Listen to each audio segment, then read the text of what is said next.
मनुष्य युगों से एक गहरे भ्रम को सत्य मानकर जी रहा है। उसे बताया गया है कि जितना अधिक श्रम करेगा उतना अधिक धन उसके जीवन में उतरेगा। यह धारणा इतनी गहराई तक उसकी चेतना में बैठ गई है कि वह इसे परखने का साहस भी नहीं करता। वह मान लेता है कि पसीना ही समृद्धि का बीज है और थकान ही सफलता का मार्ग। पर यदि केवल श्रम से धन आता तो इस पृथ्वी पर सबसे समृद्ध वही होते जिनके हाथों में सबसे अधिक कठोरता है। खेतों में झुककर दिन रात काम करने वाला किसान स्वर्ण का स्वामी होता। पत्थर तोड़ने वाला महलों में निवास करता। जो अपने शरीर को तपाता है वही वैभव में डूबा होता। किंतु दृश्य इसके विपरीत है।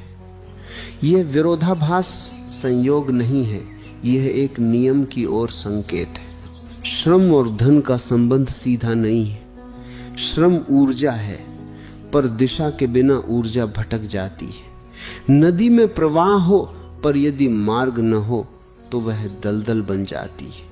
इसी प्रकार श्रम यदि विवेक से न जुड़ा हो तो वह जीवन भर गति देता है पर उन्नति नहीं देता। धन वहां प्रकट होता है जहां मूल्य उत्पन्न होता है, और मूल्य केवल हाथों से नहीं दृष्टि से जन्म लेता है। एक व्यक्ति दिन भर भूमि खोदता है, दूसरा यह तय करता है कि जल स्रोत कहाँ है। प्रथम के हाथ घायल होते हैं, द्वितीय के निर्णय से जल फूट पड़ता है। श्रम पहले का था पर फल निर्णय का हुआ। यह अन्याय प्रतीत हो सकता है पर यह व्यवस्था का स्वभाव है। जो व्यक्ति केवल श्रम करता है वह अपने समय का विनिमय करता है। समय सीमित है इसलिए उसका अर्जन भी सीमित रहता है। जो व्यक्ति व्यवस्था निर्मित करता है वह समय को साधन बना लेता है। वह अपने अतिरिक्त अनेक हाथों को एक दिशा देता है। उसके लिए समय का विस्तार हो जाता है क्योंकि वह अकेला नहीं रहता। गरीबी प्रायः श्रम की कमी से नहीं, दृष्टि की कमी से जन्म लेती है। मनुष्य जीवन भर परिश्रम करता है पर यह नहीं देखता कि उसका श्रम किस धारा में बह रहा है। यदि दिशा किसी और के स्वप्न की ओर है तो उसका परिश्रम उसी स्वप्न को साकार करेगा। यदि दिशा अपने संकल्प की ओर है तभी श्रम सामर्थ्य बनता है। समाज ने परिश्रम की महिमा गाई क्योंकि परिश्रमी व्यक्ति प्रश्न कम करता है। थका हुआ मन व्यवस्था को देखने का अवकाश नहीं पाता।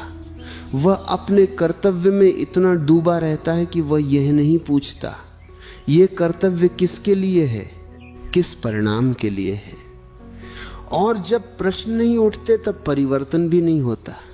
धन भावना से नहीं चलता, वह गणना से चलता है। सद्गुण आवश्यक है पर पर्याप्त नहीं। सज्जनता से सम्मान मिल सकता है पर संपन्नता के लिए प्रज्ञा आवश्यक है। प्रज्ञा वह शक्ति है जो देखती है कब आगे बढ़ना है, कब ठहरना है और कब मार्ग बदल लेना है। हर संघर्ष में उतर जाना वीरता नहीं है। विवेक यह जानना है कि कौन सा संघर्ष सार्थक है और कौन सा केवल ऊर्जा की क्षति। जो प्रत्येक अवसर को पकड़ना चाहता है वह बिखर जाता है। जो चयन करना जानता है वही संचय करना जानता है। एक युवक था, अत्यंत परिश्रमी। वह प्रातः से रात्रि तक कार्य करता। वर्षों बीत गए पर उसकी स्थिति में परिवर्तन अल्प था। एक दिन उसने अपने स्वामी से पूछा, मैं इतना श्रम करता हूं फिर भी समृद्ध क्यों नहीं हो पाता? उत्तर मिला, तुम श्रम कर रहे हो, मैं दिशा निर्धारित कर रहा हूं। इस वाक्य में समस्त भेद छिपा है। धन थके हुए शरीर की ओर नहीं, जागृत बुद्धि की ओर प्रवाहित होता है। जो व्यक्ति परिस्थिति को समझ लेता है, जो प्रवाह की दिशा पहचान लेता है वही उससे लाभ उठाता है। अन्य लोग उसी प्रवाह में तैरते रहते हैं पर किनारा नहीं पाते। अतः श्रम का त्याग मत करो, पर उसे अंधत्व से मुक्त करो। अपने कार्य को देखो, उसकी दिशा को पहचानो। पूछो, क्या यह श्रम मेरे जीवन को विस्तृत कर रहा है या केवल मुझे व्यस्त रख रहा है? जब यह प्रश्न भीतर जागता है तभी धन का रहस्य उद्घाटित होने लगता है। धन पसीने का दास नहीं है, वह निर्णय का अनुयायी है।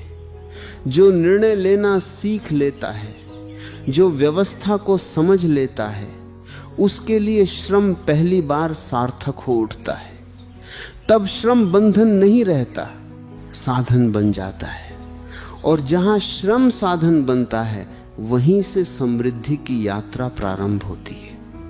जब मनुष्य यह समझ लेता है कि श्रम ही सब कुछ नहीं, तब उसके भीतर एक दूसरा प्रश्न जन्म लेता है। फिर वो तत्व क्या है जो धन को आकर्षित करता है? यही वह बिंदु है जहां अधिकांश लोग पुनः भ्रमित हो जाते हैं। वे या तो भाग्य को दोष देने लगते हैं या छल को उपाय मान लेते हैं, किंतु न भाग्य निर्णायक है न छल स्थायी आधार बन सकता है। मूल में जो कार्य करता है वह है दृष्टि, वह शांत गहरी दृष्टि जो व्यवस्था को देख सके। जीवन एक विस्तृत बाजार की भांति है। यहां प्रत्येक व्यक्ति कुछ न कुछ विनिमय कर रहा है। कोई अपना समय दे रहा है, कोई अपनी बुद्धि, कोई अपना साहस, कोई अपनी कल्पना। किंतु जो ये देख लेता है कि किस वस्तु का अभाव है और कहां आवश्यकता है, वही वास्तविक मूल्य उत्पन्न करता है। मूल्य वहीं जन्म लेता है जहां आवश्यकता और समाधान का मिलन होता है। बहुत लोग परिश्रम करते हैं पर वे आवश्यकता को नहीं देखते। वे वही करते रहते हैं जो सब कर रहे हैं। भीड़ का अनुसरण करना सरल है, उससे बाहर खड़े होकर देखना कठिन। पर धन भीड़ का अनुसरण नहीं करता। धन उस दिशा में बहता है जहां कमी है, जहां साहस है, जहां नवीन मार्ग निर्मित होता है। समझो, एक नगर में 100 व्यक्ति एक ही प्रकार का व्यापार कर रहे हैं, सभी परिश्रम कर रहे हैं, पर एक व्यक्ति बैठकर यह देखता है कि नगर को वास्तव में किस वस्तु की आवश्यकता है जो अभी उपलब्ध नहीं। उसका श्रम कम प्रतीत होगा, पर उसका निर्णय नगर की आवश्यकता से जुड़ जाएगा। और जहां आवश्यकता से संबंध स्थापित होता है वहां समृद्धि सहज आती है।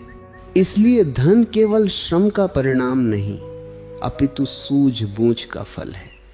सूझबूझ का अर्थ है समय को पहचानना, परिस्थिति को समझना और उचित क्षण पर साहस करना। बहुत लोग अवसर को देखते हैं पर भय उन्हें रोक देता है। वे सुरक्षित रहना चाहते हैं, सुरक्षा का आग्रह उन्हें उसी स्थान पर बांध देता है, और जो बांधा रहता है वह आगे नहीं बढ़ता। धन स्थिरता से नहीं, प्रवाह से प्रेम करता है। जो व्यक्ति परिवर्तन से डरता है वह धीरे धीरे पीछे छूट जाता है। संसार निरंतर रूपांतरित हो रहा है। जो अपने विचारों को स्थिर रखता है वह समय के साथ असंगत हो जाता है, पर जो सीखता रहता है, जो स्वयं को नवीकृत करता है, वही प्रवाह में बना रहता है। यह भी स्मरण रखना चाहिए कि धन केवल अर्जन से नहीं टिकता, उसे धारण करने की कला भी आवश्यक है। अनेक लोग अचानक प्राप्त समृद्धि को संभाल नहीं पाते क्योंकि उनके भीतर स्थिरता नहीं होती। धन बाहरी घटना है, पर उसे स्थिर रखने के लिए भीतर अनुशासन चाहिए। जो स्वयं को संयमित नहीं कर सकता वह संपत्ति को भी स्थिर नहीं रख सकता। एक वृद्ध व्यापारी से किसी ने पूछा, आपने जीवन में सबसे बड़ी शिक्षा क्या सीखी? उसने उत्तर दिया, लाभ कमाना कठिन नहीं था, कठिन था स्वयं को संयमित रखना। यह उत्तर साधारण प्रतीत हो सकता है, पर उसमें गहन संकेत है। धन बाहर से आता है, पर उसका आधार भीतर की स्पष्टता पर टिका होता है। मनुष्य प्रायः सोचता है कि अधिक कार्य करने से अधिक मिलेगा, पर सत्य यह है कि उचित कार्य करने से अधिक मिलता है। अनेक दिशाओं में बिखरा प्रयास शक्ति को क्षीण कर देता है, एकाग्र प्रयास शक्ति को तीक्ष्ण बना देता है। जैसे सूर्य का प्रकाश सर्वत्र फैला रहे तो केवल ऊष्मा देता है, पर यदि उसी प्रकाश को एक बिंदु पर केंद्रित किया जाए तो अग्नि प्रकट होती है। अतः जीवन में चयन आवश्यक है। सब कुछ करना संभव नहीं और आवश्यक भी नहीं। जो ये जान लेता है कि उसे क्या नहीं करना है, वह आधी यात्रा पार कर लेता है। त्याग केवल संन्यास का विषय नहीं, त्याग व्यापार में भी उतना ही आवश्यक है। जो अनुपयोगी है उसे छोड़ देना ही बुद्धिमत्ता है। धन का एक और रहस्य है विश्वास, पर यह अंधविश्वास नहीं, स्वयं पर और अपने निर्णय पर विश्वास। जो हर क्षण दूसरों की स्वीकृति खोजता है वह कभी स्वतंत्र निर्णय नहीं ले पाता, और जो स्वतंत्र निर्णय नहीं लेता वह नेतृत्व नहीं करता। जहां नेतृत्व नहीं वहां संचय नहीं। इसलिए धन का पथ भीतर से आरंभ होता है। स्पष्टता, साहस, संयम और चयन ये उसके आधार हैं। श्रम इनका सेवक है, स्वामी नहीं। जब श्रम इन गुणों के अधीन होता है तब वह शक्ति बनता है। जब श्रम ही स्वामी बन जाता है तब मनुष्य उसी में उलझा रह जाता है। समृद्धि का रहस्य बाहरी चमत्कार में नहीं छिपा है, वह मनुष्य की दृष्टि में छिपा है। जो देखना सीख लेता है वही पाना भी सीख लेता है, और जो केवल दौड़ता रहता है वह थक जाता है पर पहुंच नहीं पाता। धन को केवल बाहर की वस्तु समझ लेना भूल है। वह एक परिणाम है, भीतर की अवस्था का परिणाम। जिस मन में अस्पष्टता है उसके जीवन में भी बिखराव होगा। जिस मन में स्पष्टता है उसके कर्मों में भी क्रम होगा, और जहां क्रम है वहीं से संचय प्रारंभ होता है। मनुष्य का पहला दुर्भाग्य यह है कि वह दूसरों को देखकर अपना मार्ग चुनता है। किसी को समृद्ध देखकर वह वही करने लगता है जो वह कर रहा है, पर वह यह नहीं देखता कि उस व्यक्ति की परिस्थिति, उसका समय, उसका अनुभव भिन्न था। अनुकरण से जीवन नहीं बनता, अनुकरण से केवल भीड़ बढ़ती है। जो स्वयं देखता है वही अपना पथ बनाता है। धन का संबंध मौलिकता से। जो व्यक्ति वही करता है जो सब कर रहे हैं, वह उसी सीमा में बंधा रहता है जहां सब बंधे। पर जो अपनी दृष्टि से देखता है वह नई संभावना को जन्म देता है। संभावना ही संपदा का बीज है। यह भी समझना आवश्यक है कि धन भय से दूर रहता है। भयभीत व्यक्ति निर्णय टालता है। वह सोचता रहता है यदि हानि हो गई तो, यदि लोग क्या कहेंगे, यदि मैं असफल हुआ तो। ये यदि ही उसे रोक देता है। जो हर क्षण सुरक्षा खोजता है वह अवसर खो देता है। जीवन में कोई भी बड़ा लाभ बिना जोखिम के नहीं आता। जोखिम मूर्खता नहीं है, जोखिम सजग साहस है। पर साहस का अर्थ उतावलापन नहीं। उतावलापन अज्ञान से जन्मता है, साहस समझ से। जो परिस्थिति को देखता है, गणना करता है और फिर आगे बढ़ता है, उसका जोखिम विवेकपूर्ण होता है। यही अंतर जुआ और व्यापार में है। एक अंधे संयोग पर आधारित है, दूसरा समझ पर। धन के साथ एक और तत्व जुड़ा है, धैर्य। बहुत लोग आरंभ तो करते हैं पर प्रतीक्षा नहीं कर पाते। वे चाहते हैं कि बीज आज बोया जाए और कल वृक्ष बन जाए, पर प्रकृति की गति क्रमिक है। जो धैर्य नहीं रखता वह फल पकने से पहले ही तोड़ लेता है। अधपका फल तृप्ति नहीं देता। इसलिए धन का पथ समय से मित्रता का पथ है। समय के साथ चलना सीखो। अवसर आए तो उसे पहचानो, पर यदि परिणाम में विलंब हो तो विचलित मत हो। अनेक लोग अधीर होकर दिशा बदल देते हैं और फिर पुनः आरंभ करना पड़ता है। ये चक्र उन्हें थका देता है। यहाँ एक सूक्ष्म बिंदु है धन को लक्ष्य बनाना और धन को साधन मानना। जो धन को ही अंतिम ध्येय बना लेता है वह भीतर से शुष्क हो जाता है। उसके लिए प्रत्येक संबंध, प्रत्येक कर्म केवल लाभ हानि की गणना बन जाता है। ऐसी स्थिति में वह समृद्ध होकर भी संतुष्ट नहीं होता, क्योंकि धन बाहरी साधन है पर संतोष भीतर की शांति से आता है। जो व्यक्ति अपने कार्य में अर्थ देखता है वही दीर्घ काल तक स्थिर रहता है। यदि कार्य केवल लोभ से प्रेरित है तो वह शीघ्र ही बोझ बन जाता है, पर यदि कार्य में सृजन का आनंद है तो श्रम भी हल्का हो जाता है।